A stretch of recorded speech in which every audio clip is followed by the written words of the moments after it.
It is Monday, August 10th, 2026. It's about 95, 98 degrees, somewhere around there. And I'm in the back 20 here. You can see the tent that I set up. We did this on Saturday. I haven't taken the tent down yet. But we processed probably 70, 75 sheep. I didn't get the exact count, but that's around the number. And we decided to cull about 11 lambs, 11 sheep. And there's like a couple, two or three that we wanted to get ready for sale soon. So with this batch, there's two or three good ram lambs that are pretty big. So we took all the sheep that scored a 5 on the FAMACHA.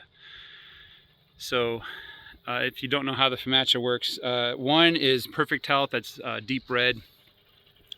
3, they recommend administering antithelmics, which is the worming medicine.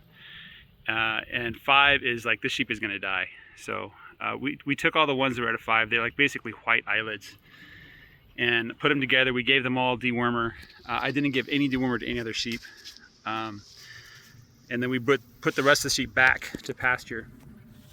So they're up there hanging out. A lot of my sheep were extremely good. You know, 1s or 2s, very healthy, very, very athletic.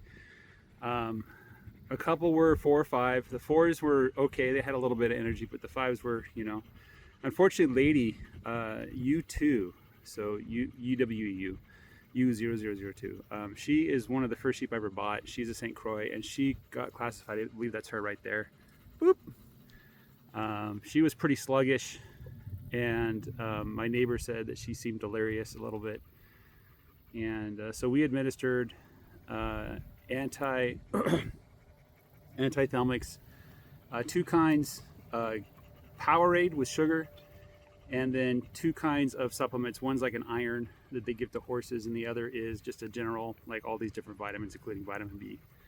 And so since then, I've lost 1 more sheep. It was a lamb that I found up there. It might have not come down with the rest of the sheep when we did the processing on Saturday morning. Or it might have been classified as a 4 or 3 and then just deteriorated from there. But there was a lamb kind of wandering around outside the row, and I was able to catch her, and then I brought her down. She was a white. She was a 5. So I administered the same regime, and after I did that, before I did that actually, she was really sluggish, like very weak. And then I set her down. I had the feed trough out here, and I set her down. That was in the morning yesterday. And then I come out here this, about 10, 11 o'clock in the morning, and then she was here, she was dead. So she did pass away. So this medicine is not a cure-all. It's not a miracle medicine. And I just got to remind myself that sometimes there's nothing you can do for these animals. You find them too late and they're too far gone. So all of these sheep are basically classified as too far gone. They're pretty far along on the bad scale. A couple things that I learned from processing the sheep is that once you get beyond a certain number, you're going to need help, so you can at least rotate. Like one person catches a couple sheep and the next person catches a couple sheep, but it just makes it a little easier to have somebody watching the gates, somebody writing down, somebody doing the medicine. It goes fairly quick if you use teamwork, and even in the heat of the day. Like we started, I think we had the sheep in here by 7 o'clock. And so we set up, and we were processing sheep by 7:30. It was a cloudy morning, so it wasn't that bad.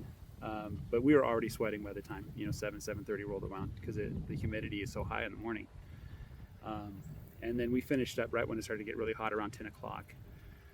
So, and I took the sheep back with my son and my nephew there, and we were just out there in the pasture, and I'm like, no, it's way too hot. We can't do anything. We have to go home. We have to cool off, But anyway, I'm gonna have to get a proper chute system, at least gates. Picking up the sheep and wrestling them is just too much, so I need some kind of squeeze chute. I'm gonna look around. There's a couple places they do iron work where they can build it for me. They're gonna charge a little bit of money, but it's gonna be well worth it, I think.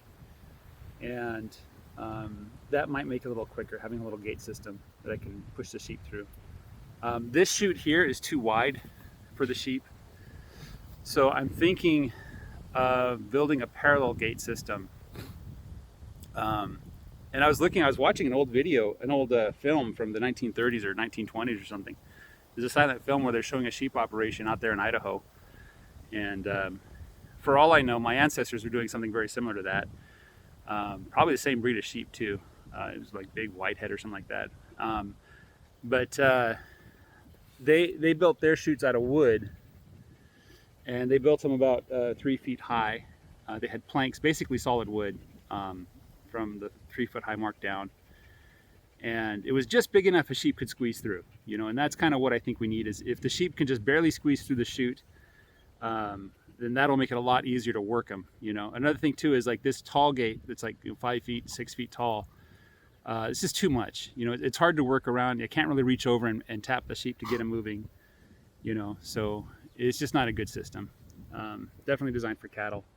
So who knows, maybe next time I do this in a month or two from now, I'll have a completely separate chute system for working the sheep. I have a couple ideas on how to do it on the dime, you know, without spending too much money. But I have my eye on a mobile sheep system that looks really nice. I think it's about $5,000 or $10,000, something like that. A big investment, but when I get up to, you know, 100, 200 sheep, it's going to be well worth it. And speaking of which, based on the sheep prices that people are getting at market, based on the sheep that I have and the sheep I'm going to sell, I'm probably looking at this year bringing in $2,000 or $3,000 in sheep revenue. And with the $8,000 to $10,000 that I got from the cows, it's going to be a low revenue year. I blame two factors for that. Number one is I didn't have a lot of lambs this year. Last year I didn't have a lot of lambs, so I got to really work on my lambing thing to get more lambs. And I have a couple ideas to do it, and this is one of those ideas right there. Is just giving them a little extra feed right before they lamb, or right before they're supposed to breed, and then right before they lamb, just to make sure they got those nutrients that they need. The other part of the system is I'm going to have to start culling more aggressively. So next time I do sheep, I should cull the 4s and 5s, and then next time I do sheep, I might even go so far as to cull the 3s. You know, so if they score a 3 or lower, and antithelmics are recommended, then they're gone. You know what I mean? And just getting aggressive about the culling early on, creating that genetic bottleneck where only the strongest actually breed, you know, might be in my interests in the long run. So, but you know, you got to have lambs in order to sort them. So I've got to figure out the breeding system, and I'm going to sit down and talk and share notes with people in the area. There's a feed store that opened up recently here in town, and the guy that runs it they're just sheep nerds. They're big sheep nerds. So they do a very different system. They don't do rotational grazing with the sheep. And so I'm going to have to sit down and compare notes about nutrition, because I need lambs. I can't keep doing this without lambs.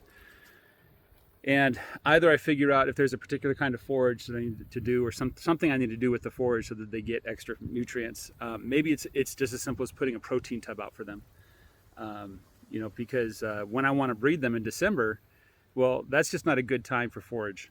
You know, so maybe what I'll do is I'll put out the hay, the cheap hay that I bought, and the protein buckets, and maybe a little bit of supplements, obviously minerals and stuff like that. Speaking of which, I got to bring minerals to these guys. These guys don't have access to minerals. And maybe that would change the equation enough that I can get, you know, a bunch of lambs next year. Oh, the rams too, they need extra nutrients. I need to get them good and fat and strong before I turn them on the sheep. And I probably need to get the rams tested, make sure that they're all virile or whatever. And that, you know, that's something that it sounds like obvious you should do it, but it's like something that has to be done, and it takes work to load them up and move them. And so I'll probably talk with the vet and see when I can get that done. But sometime before December, I need to figure out which rams are actually virile and which ones are not, and get rid of the ones that aren't, keep the ones that are, and then hopefully I have enough rams that I can breed all these sheep. But if I don't have enough rams, I need to keep ram lambs from the crop, and then probably keep more than I need, and then only let the best ones breed. This one that's standing up right now, thanks to the dog, I think that's one of the ones I want to sell. I don't know if he had a low score or not, but he's at least 3 or 4 months old. So yeah. Anyway, guys, that's all I got for you. I'm sorry about the slow updates. Life is busy. Have a great day. Take care. Bye-bye.